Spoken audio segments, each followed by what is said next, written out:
o flerte da mídia e do judiciário com esses políticos fascistas é um dos fatores mais negativos que a gente tem no Brasil e na nossa luta hoje, porque fica muito difícil, Suman, tu travar essa luta. A gente viu a importância do judiciário atuando no processo do golpe, né, que a gente exalta diariamente aqui, mas assim como eles condenaram o Bolsonaro e os milicos golpistas, eles passaram pano para centenas de deputados fachos aí que cometeram crimes impressionantes contra a nossa democracia, né, Suman? E que já deveriam estar afastados há muito tempo dos seus cargos, né, Suman? E assim, Suman, até abrindo aqui um outro debate, que eu falei do flerte da mídia com os políticos fascistas, né? Que é diário, assim, é diário. Eles recebem nos estúdios para entrevistas, tratam ali os fascistas como se eles fossem super legítimos dentro do nosso sistema democrático, como se eles não falassem as barbaridades que eles falam dia e noite, né? E agora, Suma, nós vamos ver um espetáculo disso aí com essa eleição que se avizinha, com o Lula contra o Flávio Bolsonaro. Eu já comecei a ver no Jornal da Globo essa semana, Suma. Sabe quem é que foi lá na mesinha da Renata Loffretti? O cara aquele da Quest, né? Como tivemos pesquisa. Tá um quadro lá, né? Tá todo mesinha bonitinha para ele ali doutorando, né, sobre pesquisas, né? E atrás dele, Suma, isso me chamou a atenção, que eu estou falando aqui do flerte da mídia com o fascismo. Atrás deles, fotos do Lula e do Flávio Bolsonaro, lado a lado, Flávio Bolsonaro elegante, limpinho, como se fosse um político que merecesse o respeito da mídia brasileira, como se o pai dele não tivesse feito o que fez pelo Brasil, não tivesse tido o papel que teve nas mortes pela Covid. Enfim, tudo que a gente sabe, tudo que a gente viveu, né, Suma? O Flávio Bolsonaro é normalizado como um candidato da direita que merece, assim, até aplausos em alguns momentos ali dos comentaristas da mídia golpista, né? Eu fico indignado, Suma. Eu fico indignado com esse tipo de coisa, porque normalizar fascismo, Suma, a gente sabe aonde vai dar, né? A história nos conta. Eles são bons nisso, né? Eles são bons nisso. Você sabe, Portinho, que eu também fiz questão de dar uma acalmada no pessoal hoje lá pela manhã do DCM, e faço agora com a nossa audiência, que também se mostrou muito preocupada nessa semana com as pesquisas recentes envolvendo um eventual derretimento do Lula com o Flávio. Eu quero só lembrar alguns fatores que acho que são fundamentais para entender essas pesquisas. Primeiro, o fator pesquisa, né? O fator pesquisa que a gente não pode perder de vista. Mas, em especial, a pesquisa de fevereiro, ela é sempre uma pesquisa muito danosa para quem é governo. E eu vou explicar o porquê.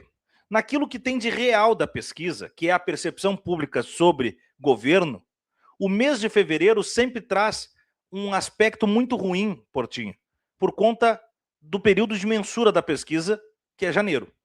Janeiro é um mês que passou o Natal e Ano Novo, o cara já está um pouco mais sem grana, já gastou aquele a mais, que tem a primeira parcela dos presentes de Natal, da ceia de Natal, daquilo tudo, que tem IPVA, que tem IPTU. Janeiro é o mês que o cara tem o colégio das crianças para pagar, tem a compra dos materiais escolares. Janeiro é o mês que o cara já começa a fazer os cálculos para o ano e já começa a ficar um pouco mais preocupado, e com a sensação sempre de você estar sem grana ou qualquer coisa próxima disso, você tem uma tendência a canalizar e responsabilizar isso no governo. É uma tendência. É um hábito comum, né? Tô sem grana aqui, babá, também, esse governo, não sei o quê. É só um mal-estar. Que isso vai passar ao passo em que o ano de fato começa depois do carnaval.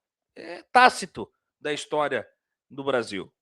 E aí a prova está nas mensuras de popularidade do governo Lula, que sempre melhoram de março em diante. Então, veja que o Nicolas toca a fake news do Pix nesse inteirinho de janeiro para fevereiro. São os meses de baixa do governo, né? Então eu peço para o pessoal não entrar em pânico. Eu não estou dizendo que não tem, de repente, um derretimento, e eu não estou dizendo que isso é suficiente para criar uma sensação de derretimento. Tem muita manipulação. Mas se tem algum tipo de derretimento do governo, se dá por essa sensação que ela é muito genuína que aconteça por parte do trabalhador que está desinformado. Ele ainda não está consciente, por exemplo, que se ele ganha até 5 mil reais, ele não vai estar pagando mais imposto. Né? Isso ainda não está maturado nas pessoas. Se tivesse, a pesquisa era outra. Por isso que, inclusive, o governo tem que fazer uma campanha massiva agora, massiva. Eu vi pessoas falando que está rolando por recado de WhatsApp, mas eu até comentei pela manhã. O governo não pode ficar só em rede social. Para falar sobre isso, não pode ficar só em rede social. A rede social não vai alcançar quem tem que alcançar. Cara, é outdoor na rua, é rádio, é televisão, se precisar é panfleto, é boca a boca. Vai ter que fazer alguma coisa, o Portinho, mas vai ter que chegar nas pessoas. Tá mutado. Opa, desculpa. Aí. Não, eu lancei isso aqui, Osuma, lá nos primeiros giros que a gente conversou, eu falei sobre isso, que os deputados estaduais, vereadores da esquerda, têm que organizar suas assessorias e colocar umas banquetinhas nos grandes terminais de ônibus, de metrô, panfleto na mão e conversar com os trabalhadores, sabe? Já tá tarde, né, Suma? Porque para variar nós estamos no ano eleitoral. Aí talvez eles façam isso no ano eleitoral, né, Suma? Que eu já vi vários deputados, Suma, do PT falando agora em eventos, colocando a palavra socialismo de volta no debate. Eu fiquei muito feliz de ver os deputados do PT falando socialismo, mas é óbvio que é porque o ano eleitoral tá aí, né? Então, assim, fica a minha sugestão, mesmo que seja ano eleitoral, vamos lá, né? Tem gente ali que vai estar no terminal que vai dizer, em ano eleitoral eles aparecem, né? É complicado isso aí, né? Mas assim, Sumo, o que tu colocou das pesquisas, né? Acho que esse alerta aí para o nosso público é extremamente importante para todos nós, né? E eu avisei aqui, tá, Sumo? Eu avisei contigo, lá em setembro, outubro, eu avisei sobre as pesquisas, que o Lula estava disparado, né? E eu avisei, essa boca do jacaré vai fechar, as pesquisas vão começar a dar empate, elas vão chegar lá na eleição com empate, Suma. Vai ser isso aí. Isso aqui é estratégia da burguesia, da grande imprensa como arma da burguesia, é colocar esse cenário para nos desesperar, para nos deixar mais preocupados do que a gente tem que estar. E aí eu quero chamar a atenção o seguinte, dos dados da pesquisa, né? Por que o Lula caiu nas pesquisas? Tá, tu trouxe aqui vários motivos que são todos plausíveis, na minha visão, e são concretos, né? O cara tá ali com uma série de gastos pela frente, ele vai culpar o governo e tal. Mas, gente, para cair tanto como caiu, para fechar tanto a boca do jacaré como caiu, eles fecharam a boca do jacaré cedo demais, na minha visão. Acho que atiraram cedo para as cobras também. Foi cedo demais. Essa fechada de golpe da boca do jacaré era para acontecer lá em junho, julho, para ela ficar mais palatável ali, né? Mas eu acho que eles estão com medo, Suman, do seguinte, que lá em junho, julho, se eles forem fechar a boca do jacaré em junho, julho, vai ficar mais ridículo ainda, porque até junho, julho vai ter 6x1, jornada 6x1 caindo no Congresso, a graninha na conta do imposto de renda vai estar mais 6 meses de grana na conta do imposto de renda, então vai ficar mais difícil fechar essa boca do jacaré lá na frente, né? Então, o trabalho deles com essas pesquisas esse ano está bem complicado. Está bem complicado. Porque, assim, olha o que o nosso doutorando em pesquisas, esse da Quest, falou lá no Jornal da Globo, Suma, que o crescimento do Flávio Bolsonaro foi porque a transferência de votos do pai dele foi estratosférica. Então, do dia para a noite, os caras entenderam o que é o Flávio. Não sabia. Suma, eu e tu somos calejados em eleições, tu em cobertura, eu em acompanhamento. Eu digo sempre, Suma, que em 1982, eu tinha 9 anos de idade, Suma, e eu estava torcendo pelo Pedro Simão. E acompanhei aquele episódio ali que o Simão, a fiscalização do Simão parou de contar os votos e o Jair Soares ganhou, e que até hoje se cogita, será que se tivesse continuado na contagem dos votos, o Simão não ganharia do Jair? Então eu estava torcendo para o Simão com 9 anos, em 82, contra os milico, contra o Jair Soares, que representava eles. Eu não vou cair nessa de que houve uma transferência de votos do Jair Bolsonaro para o Flávio em 30 dias, sabe? Que fez ele aumentar 20 e tantos % na pesquisa. Não, pá, por favor, né? Tenham dó de nós. Suor borrifado no colo, calma lá, né? Calma lá. É a mesma lógica. Vamos manipular.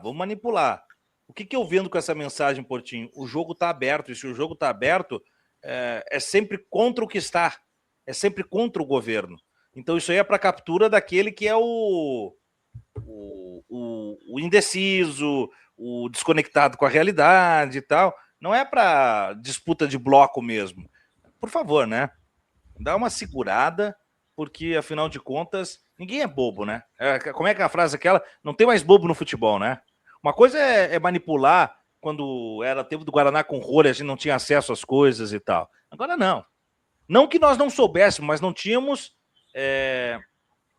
dimensão do quanto, até onde ia, e também ferramentas para reagir a essa manipulação. Agora não. Só que a gente tem que narrar essa manipulação também, Portinho. Não pode ficar assim, batendo cabeça e se desesperando. Realmente a coisa foi pesada e o Lula tá derretendo e o Flávio tá crescendo. Calma lá. O Lula não baixa de 15 pontos do Flávio. Nunca. Exatamente. E assim, Nelson, o que o governo Lula tem de feitos, de realizações, né? Isso aqui é vida real, Osuma, é fato concreto. Ó. Se o Lula, na eleição de 2022, ficou ali por uma unha para ganhar no primeiro turno, foi por 1% ali, quase ganhamos no primeiro turno, tá? Por que agora, 4 anos depois de um governo do Lula que foi muito acima das expectativas até nossas, né? Eu não esperava que o governo Lula tivesse conseguido fazer o que ele fez, de 3% de crescimento, desemprego na mínima histórica, o PIB crescendo, até a indústria começou a crescer lentamente, mas começou a crescer mesmo com juros de 15%, né? Então, assim, como diz aqui, a Maria de Lourdes está nos deixando valorosos pingos e botou aqui, ó, vai ser o valor do arroz e o emprego contra o resto, né? É isso, né? Todas as realizações do governo Lula não é possível que essa população que não é eleitora cativa do PT vá ficar em cima do muro e vai votar no Flávio Bolsonaro. Por quê? Por que motivo o povo ali que não é muito afeito ao debate político, aquele pessoal que não gosto muito de política e tal, mas é um pessoal que estava desempregado e agora tem emprego. Ou é o pessoal que já tinha emprego e agora não recolhe mais imposto na fonte, que vai no supermercado e os alimentos estão... Esse mês de janeiro foi a inflação mais baixa da história do mês de janeiro, né? Então, sabe, não tem porquê, Suma, não tem porquê essas pesquisas estarem dando esses resultados e o Lula não vencer essa eleição, sabe? Cara, assim, ó, se abrir essas urnas e o Flávio Bolsonaro ganhar essa eleição, cara, eu vou ter que rever todos os meus conceitos, porque vai ser um negócio, assim, impressionante, né? Vai ser uma catástrofe sem precedentes e uma surpresa geral, na minha visão, né? Se você me narrasse assim, ó, Portinho, pô, saiu uma pesquisa aí, começou a crescer um fato novo, sei lá, o Ratinho Júnior, o cara deu uma disparadinha ali, faz 5, 6 pontos a mais do que fazia, eu acho mais crível, porque daí é alguém tentando criar o fato novo, aí tudo bem, né? Claro que não teria... Nessa é a turma da direita que está vendo essa polarização ali, eu não quero nenhum desses dois, vou no Ratinho. Tá, eu até entendo o crescimento, exatamente, né? Isso aí. Mas, cara, o herdeiro do Bolsonaro não tem, cara. Ah, mas ele transfere os votos do pai. Transfere, daquele secto bolsonarizado doente, transfere. Mas não é só esse secto bolsonarizado que elegeu o Bolsonaro. É muito desses caras que iriam com a Faria Lima, outros que iriam com o Centrão, outros que não sei o quê, tudo que é contra tudo que é antipetista. E esses caras não querem o Bolsonaro também. Eles viram que para eles não é jogo. Cara, muita gente do agro viu que não é jogo o Bolsonaro para eles. Muita gente do mercado viu que não é jogo o Bolsonaro para eles.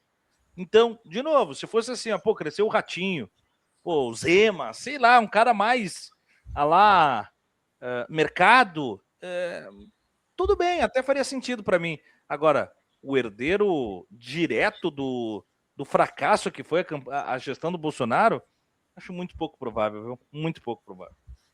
E é muito importante também colocar nesse balaio isso, mano, as divergências internas deles, né? Tu vê que o cara não tem nem internamente isso, mano, o fortalecimento da candidatura dele e vai crescer nas pesquisas do jeito que cresceu, né? Nem a Michelle vota nele, isso. Nem a Michelle quer votar nele, né? Nem a Carolina de Toni quer votar nele, sabe? E aí o cara dispara nas pesquisas, é totalmente fora da realidade, né? E Osuma, isso aqui tá bom para nós, né? Tá bom para nós. Isso aqui, Osuma, a gente tá com um quadro que a gente sempre prega esse quadro aí para essas eleições, né? Que é a unidade da esquerda e a direita dividida, né? E infelizmente em várias eleições a gente teve o contrário, né? Mas nessa eleição eu estou vendo isso aí acontecer, não só na presidencial, como nas regionais, né, Suma? Isso aqui está me agradando muito de ver a direita dividida na nacional e nas regionais, né? O que a gente está vendo aí nas regionais? Santa Catarina, até essa divisão está sendo fomentada pelo bolsonarismo raiz, né? Santa Catarina, o Carluxo colocado lá de paraquedas em Santa Catarina, né? E a turma de Santa Catarina se rebelando. A Carolina de Toni, que era o nome, fez vários sacrifícios ali durante o seu mandato na Câmara, né? Até abriu mão da liderança para o Dudu Bananinha ser o líder por como é que é? Por trabalho à distância, né? Lá dos Estados Unidos. Até isso ela fez, né? Home office, né? Então Santa Catarina dividiu. Pode ser que a gente tenha ali vários candidatos ao Senado. Eu tô vendo muito o Senado, né? Onde eles se dividem candidatos a mais da direita que vão dividir votos e vão abrir campo para a gente ir unido e unificado com uma candidatura única para eleger um senador, pelo menos, né? Santa Catarina, aqui no Rio Grande do Sul, que depois eu quero fazer um bloquinho contigo, que eu acho que tem bastante coisa para tratar, mas eles estão divididos aqui. E São Paulo, Nelson, São Paulo ali tá o Tarcísio, foi notícia dessa semana aí, o MDB querendo vice, né, o Baleia Rossi, o Kassab, né, jogando para um lado e para o outro e meio que deixando aberto uma porta ali para divisão, né, do campo da direita ali. O PL já indicou que quer o vice do Tarcísio, né, e aí como é que o Kassab vai ficar nessa história aí? Com o PL indicando um vice para o Tarcísio, né? Aí o Flávio Bolsonaro já disse que quer o Sérgio Moro lá no Paraná, né? E a gente pode ver o Sérgio Moro se filiar no PL, hein, Sumo? Mais uma assim, chafurdada do Sérgio Moro, né? Na sua própria trajetória, né? Um cara que não tem um pingo de dignidade, o senhor Sérgio Moro, né? Cara, tem uma tradução do zero à esquerda esse cara, né? Não tem um pingo de dignidade o Sérgio Moro, né? Eu quero ficar aqui, quero elevar o debate, não quero xingar ele como eu gostaria aqui para evitar o processo contra a Voz Trabalhadora, que eu gostaria aqui de tirar todos os xingamentos possíveis para esse indivíduo aí, que foi um dos maiores, assim, inimigos da história do Brasil, quebrou nossa indústria, um cara que devia estar preso, né? Um cara que devia estar preso e é senador e, infelizmente, está cotado lá no Paraná para ser governador do Paraná, Nelson. Os Bolsonaro ajeitando um apoio para ele lá, sabia? Sim, porque nem a União Brasil quer ele como governador, nem o partido dele, porque sabe dos podres que vão aparecer na campanha, né? Vão ser jogados na campanha que vem pela frente aí, né? Tudo que a gente já sabe, tem muito mais coisa para aparecer do Sérgio Moro, então os caras talhados da política ali, do União Brasil do Paraná, bom, não queremos esse cara, vamos junto com o Ratinho, vamos pegar uma vice ali do candidato do Ratinho, né? Os caras são espertos, né? Então, assim, e aí aparece o bolsonarismo raiz para salvar o Sérgio Moro. Esses caras, a nossa sorte também é essa, né, Suma? Que esses fachos aí do bolsonarismo raiz, eles são muito ruins de leitura política, né?